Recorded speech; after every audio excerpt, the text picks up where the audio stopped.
नमस्ते दोस्तों, उम्मीद है आप सब अच्छे होंगे। दोस्तों, पिछली वीडियो में हमने जाना था इंडिया के पॉलिटिकल सिस्टम के बारे में, यानी कि लेजिस्लेचर क्या होता है, एग्जीक्यूटिव क्या होता है, जुडिशरी क्या होती है। हमने ये भी जाना था कि लोकसभा, राज्यसभा और विधानसभा किसे कहते हैं और इनके फंक्शंस क्या होते हैं। अगर आपने वीडियो नहीं देखा है तो मैं डिस्क्रिप्शन में लिंक डाल देता हूँ, जाके ज़रूर देखिएगा। आज हम बात करेंगे इलेक्शंस के बारे में, जो कि हर एक वोटर के लिए जानना और समझना बहुत ज़रूरी है कि कौन कौन से टाइप के इलेक्शंस होते हैं, किस किस में हम डायरेक्ट वोटिंग कर सकते हैं, किस में हम डायरेक्ट वोटिंग नहीं कर सकते। हम बात करेंगे कि लोकसभा में, राज्यसभा में और विधानसभा में मेंबर्स कैसे चूज़ किए जाते हैं, सीएम कैसे बनता है और पीएम कैसे बनता है। दोस्तों, मेरी आपसे एक रिक्वेस्ट है कि वीडियो को ध्यान से देखिएगा, क्योंकि हम में से बहुत से लोगों को ये तक नहीं पता होता कि जो हम वोट देने जा रहे हैं उससे होगा क्या। इस वीडियो के बाद आपको पता लगेगा कि आपका वोट कितना कीमती है। दोस्तों, हमारी कंट्री में 4 टाइप्स के इलेक्शन होते हैं: लोकसभा, राज्यसभा, विधानसभा और लोकल बॉडीज़। लोकसभा और राज्यसभा सेंट्रल लेवल के इलेक्शंस होते हैं, जो कि पूरे देश के होते हैं। State level elections local states के होते हैं, जैसे अभी रिसेंटली वेस्ट बंगाल के इलेक्शंस हुए थे। ऐसे ही लोकल बॉडीज़ के जो इलेक्शन होते हैं या तो विलेज लेवल पे या फिर सिटी लेवल पे होते हैं। तो चलिए पहले लोकसभा के बारे में डिस्कस करते हैं। दोस्तों, लोकसभा को पार्लियामेंट का लोअर हाउस भी कहा जाता है। ये देश के सबसे इंपॉर्टेंट इलेक्शंस होते हैं। इससे हम प्राइम मिनिस्टर और सेंट्रल गवर्नमेंट को चूज़ करते हैं। लोकसभा के अंदर 543 सीट्स होती हैं। वैसे तो 545 सीट्स होती हैं, लेकिन 2 मेंबर्स जो हैं वो एंग्लो इंडियन कम्युनिटी के होते हैं, जिनको कि प्रेसिडेंट इलेक्ट करता है।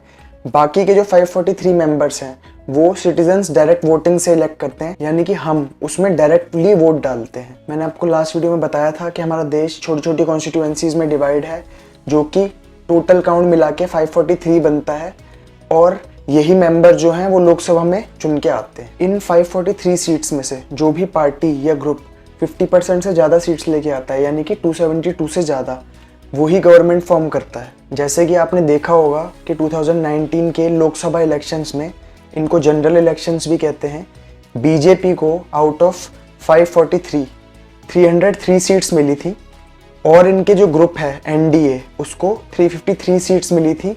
इसीलिए ये गवर्नमेंट में है। एनडीए क्या है और यूपीए क्या होता है और पॉलिटिकल ग्रुप्स क्या होते हैं, इसके बारे में हम किसी अगले वीडियो में बात कर लेंगे। अब आसान भाषा में समझें तो 543 कॉन्स्टिट्यूएंसीज में से, जो कि पूरे इंडिया में हर एक स्टेट में थोड़ी थोड़ी, जैसे यूपी में 80, दिल्ली में 7, राजस्थान में 25, ऐसे हर एक स्टेट में जो कॉन्स्टिट्यूएंसीज हैं, इनमें से टोटल 303 कैंडिडेट्स बीजेपी के थे, यानी कि 303 लोकसभा मेंबर्स। इन्होंने फिर नरेंद्र मोदी को अपना प्राइम मिनिस्टर चूज किया। लोकसभा का जो टर्म होता है वो 5 इयर्स का टर्म होता है, यानी कि जैसे आपने देखा होगा कि हर 5 साल बाद इलेक्शंस होते हैं प्राइम मिनिस्टर को चूज करने के लिए। जैसे ही वो 5 ईयर का टर्म पूरा होता है, लोकसभा डिसॉल्व हो जाती है। अब बात करते हैं राज्यसभा की। राज्यसभा में टोटल नंबर ऑफ सीट्स होती हैं 245।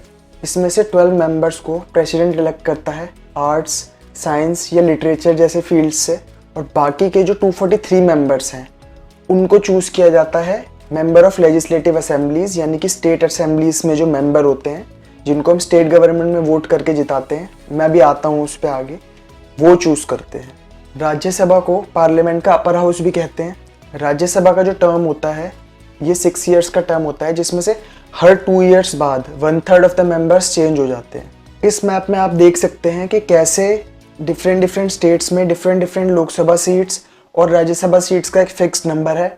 ऊपर वाला जो फिगर है वो लोकसभा की सीट्स दिखाता है, नीचे वाला जो फिगर है वो राज्यसभा का काउंट दिखाता है। अब देखते हैं विधानसभा को, जो कि स्टेट लेवल पे लोकसभा के इक्विवेलेंट होती है, और विधान परिषद वो राज्यसभा के इक्विवेलेंट होती है। इसको हम सिंपल लैंग्वेज में स्टेट असेंबली या फिर लेजिस्लेटिव असेंबली कहते हैं। इसके जो मेंबर्स होते हैं उनको एमएलएज, यानी कि मेंबर ऑफ लेजिस्लेटिव असेंबली, इनको भी हम डायरेक्ट वोटिंग करते हैं। इससे स्टेट गवर्नमेंट चूज होती है और हमारा चीफ मिनिस्टर चूज होता है। इसके बाद जो लोकल बॉडीज इलेक्शन होते हैं, इसमें भी सिटीजन्स डायरेक्टली वोट करते हैं। इससे वो ग्राम पंचायत या अपने लोकल कॉरपोरेशंस की गवर्नमेंट्स चुनते हैं। सिटी लेवल पे देखें तो इससे मेयर इलेक्ट किया जाता है, और विलेज लेवल पे देखें तो सरपंच। अब मैं आपको दिल्ली के एग्जाम्पल से समझाऊंगा। लोकसभा के इलेक्शंस, विधानसभा के इलेक्शंस और कॉरपोरेशन के इलेक्शंस जिसमें कि हम डायरेक्ट वोटिंग करते हैं। इसके अंदर जो भी येलो कलर से 7 सीट्स हैं, ये लोकसभा की कॉन्स्टिट्यूएंसीज हैं। तो इसका मतलब दिल्ली में 7 एमपीज हैं। जब भी लोकसभा के इलेक्शंस होते हैं, इन 7 सीट्स पे इलेक्शन होते हैं। ब्लू कलर से जो सीट्स हैं, वहाँ पे जब भी स्टेट इलेक्शंस का टाइम आता है, सिर्फ तब इलेक्शन होते हैं और वहाँ से जो मेंबर्स जीत के आते हैं वो मेंबर ऑफ लेजिस्लेटिव असेंबली होते हैं और इन्हीं इलेक्शन से चीफ मिनिस्टर चूज होता है।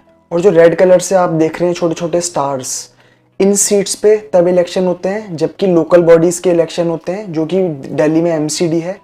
इन एमसीडीज के जो हेड्स होते हैं उनको मेयर कहा जाता है। आप सभी के दिमाग में क्वेश्चन आता होगा कि अगर किसी भी पार्टी को किसी इलेक्शंस में 50% सीट्स नहीं मिली, उस केस में क्या होता है। उस केस में जो भी रिजल्ट्स आते हैं उसको हम कहते हैं हंग असेंबली। जब भी हंग असेंबली फॉर्म होती है तो या तो उसके बाद री इलेक्शंस होते हैं या फिर कोई भी पार्टीज इलेक्शंस के बाद साथ मिलकर जो भी नंबर है, अगर वो 50% से ऊपर बैठता है तो गवर्नमेंट बना लेती हैं।